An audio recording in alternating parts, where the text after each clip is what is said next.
will the full National Disability Insurance Scheme. We have to wait till we're in surplus to get it. In strong surplus. There you have it. That there was Joe Hockey, the Shadow Treasurer, talking about only the Coalition will deliver an NDIS, but only once we're in a strong surplus. And judging by the economic news that we saw today in relation to the nature of the global economy, the continuing risk of the fiscal cliff in the United States, and of course what's happening domestically with problems with productivity, with problems with business investment, and of course the rates cut, which governments always spruik as a good thing, but at the end of the day it might be a good thing for households with debt. It's never a good thing for pensioners, or more particularly I should say, it's never a good thing for self-funded retirees who are trying to finance their way through their retirement. And it also is a sign that the economy rather is tanking a little bit. Anyway, to discuss some of these economic issues and a whole host of other things that have been in the mix today as well as the last few days, we are joined out of Queensland by Liberal Party MP Andrew Laming. Thanks for your company. And we're also joined out of Melbourne. I was keeping my directors on their toes because I reversed the order there. We're joined out of Melbourne by Mr Danby, Labor MP. Michael, thanks for your company as well. And we're joined out of Sydney by our twin political strategists, or at least veteran political strategists for the Labor Party, Bruce Hawker. I'm not calling you guys old, don't worry. And Ian Kortlang for the Liberal Party, who was Griner's chief strategist as well. Welcome to the program, one and all. Now, before we move into the minutiae of strategy, where I'll go to our twin experts on that, I want to start with you, Andrew Laming. Joe Hockey talks about only the Coalition can deliver an NDIS. Let's be honest, he doesn't exactly sound like he's running at a fast pace to try to get to it. Strong surplus, that's not likely to be something that's in play for a very long time. Well, Peter, it's a coalition objective to do that. And remember that the $7 billion a year that we pay in interest rates would actually fund the NDIS right now. We don't have that because we have a Labor government, $170 billion. Yeah, but you're looking backwards, you're not borrowing. looking forwards. You're looking backwards, looking forwards, which is what people that have a disability want to see this thing come into place. Labor says it's going to happen. They haven't told us how they're going to fund it, of course. Probably with more debt would be my assumption, but I'll give Michael Danby a chance to respond. But from your side, you're not going to do it until there's a strong surplus. That means you're probably not going to do it for a very, very long time. Well, we're picking up the mess, obviously, that we inherit from Labor. You simply can't airbrush that away. This is a government that doesn't give you value for money. It's a government that most people don't trust. It won't be their Christmas wish, but it will certainly be a New Year's resolution to be removing this current federal government next year when they can. Michael Danby, I think we all know that I'm going to want to talk to you about Palestine and the vote that I can't imagine that you were even happy with the abstention on. But before we get to that, on the NDIS, I mean, at the end of the day, Labor says it's going to do this. Isn't this just a classic case of reliving Bob Hawke's No Child Will Be Living in Poverty by 1990 promise? I mean, there's nothing behind this. How are you going to fund it? Well, the Prime Minister's announced that she'll make savings of $1 billion and that we'll fund this over the beginning of it over the next 4 years. This is something that carers and people with disability in electorates around Australia are really looking forward to. It's one of those great Labor social reforms like Medicare. Don't tell me it's like Bob Hawke promising that everyone will not live in poverty by 1990. We'll begin it. We'll make savings, and Australia, after all, has done a lot better as far as economic growth than anywhere else in the world. And as we get back into surplus, we'll start to fund it more and more.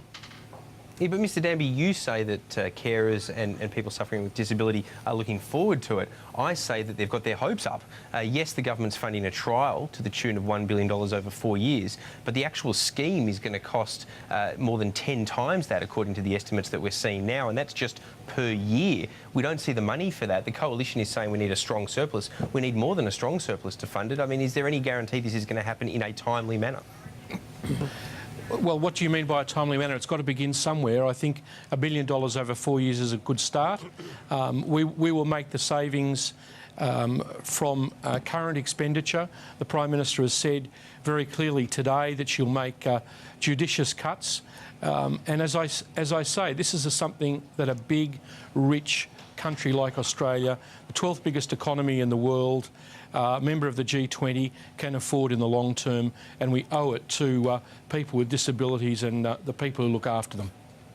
Ian and Bruce, can I put you guys in a cage and let you battle it out on this one from the respective perspectives that you bring to it? I mean, at the end of the day, strategically, is this a winner for the Labor Party, do you think, to be able to announce this and therefore get the kudos of it, even if there are funding difficulties going forward? Or is it a loser for the Labor Party because it gets up hopes and it gives an opportunity to the opposition to unpick it?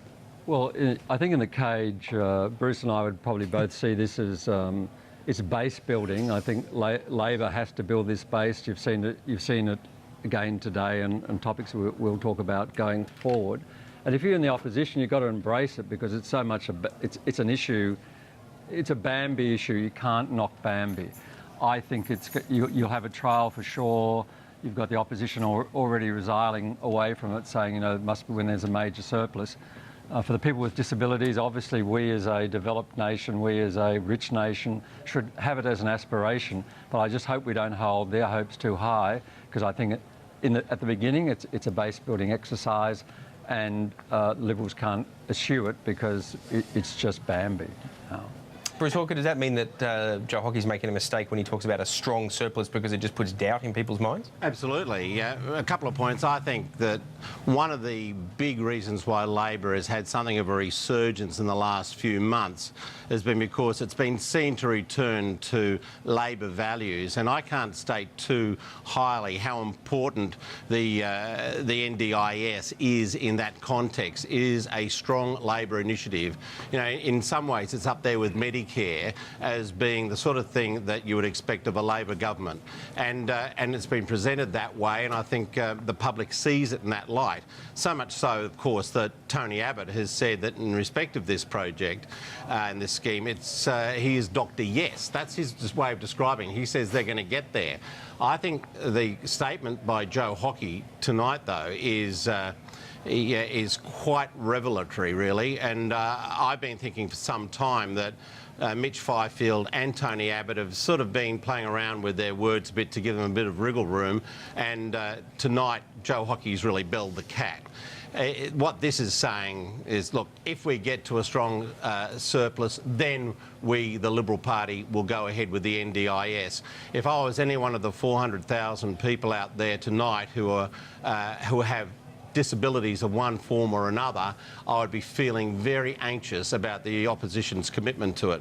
I'm not trying to be partisan about it. I just think when you say things like that, there has to be a strong surplus, then you're leading with your chin, and that's what Joe Hockey's done.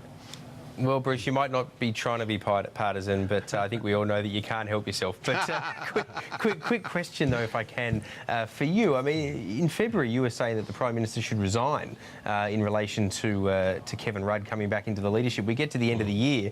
Labor has recovered in the polls. Were you wrong? Well, I think Labor has come back somewhat in the polls. We're still, I'm sorry to say, you know, a good 2 points behind where we were at the last election campaign. And the recovery is very patchy. So do you think you'd be better if you had Kevin Rudd there now rather than Julia Gillard? Well, I think Kevin Rudd, you know, poll after poll has shown that he is by far the most popular politician in the country. And the second most popular politician in the country is Malcolm Turnbull. My concern is that at the end of the day, the Liberal Party still have something of a trump card in that if Abbott continues to go poorly, and he has gone poorly in the last few months, then they always have the option of changing their leader to somebody who is very popular with the electorate. We saw that in the poll, the Galaxy poll that came out yesterday, in Malcolm Turnbull. So it's a very, very tough election yet for Labor to win. But what we do know is that Kevin Rudd is a very popular figure out in the public. Well, let me ask Michael Danby about not so much Kevin Rudd, but Julia Gillard, the incumbent Prime Minister. What was she doing with this vote on Palestine? Going with the Victorian right, the likes of Senator Conroy and Bill Shorten, you know, insisting that the Cabinet bend to her will, walking out of there and effectively getting rolled behind the scenes by Bob Carr and a conglomerate of people from the New South Wales right, and then not even telling the Victorian right, who felt as strongly as the likes of yourself did on this issue, before turning around and announcing to the party room that an abstention was the way that the Labor Party was going to go on this. Oh, before I answer you, Peter, I've got to say the Prime Minister's strong performance at the end of the year has given a lot of us confidence all across the country, and I think the performance of various state governments, particularly in Queensland, mean that we can win seats like Ford and Brisbane, and I think this election is eminently winnable. Now, this decision was, in my view, regrettable.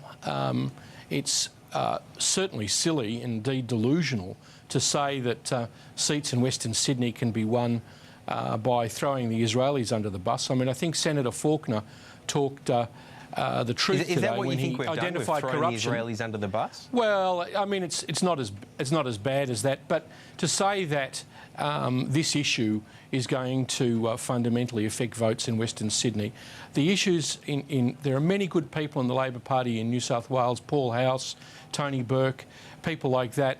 But you know, Faulkner's right. We've got to address the issues that are salient in people's minds. There's going to be months of ICAC. There's going to be all of the kinds of issues that New South Wales really needs to address. The reason why people in Western Sydney are voting against us is the lack of infrastructure. And that's not other people on the right around the country's fault who supported the Prime Minister on this Palestine issue.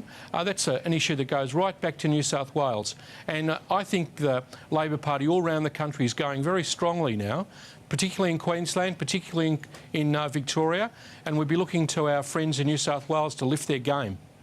But Michael Danby, I've got to pull you up on the statement about throwing Israel under a bus, because if you say that it's not going to if you say that throwing Israel under a bus is not going to win back seats in Western Sydney, that implies surely that is what we've done with abstaining on the UN vote.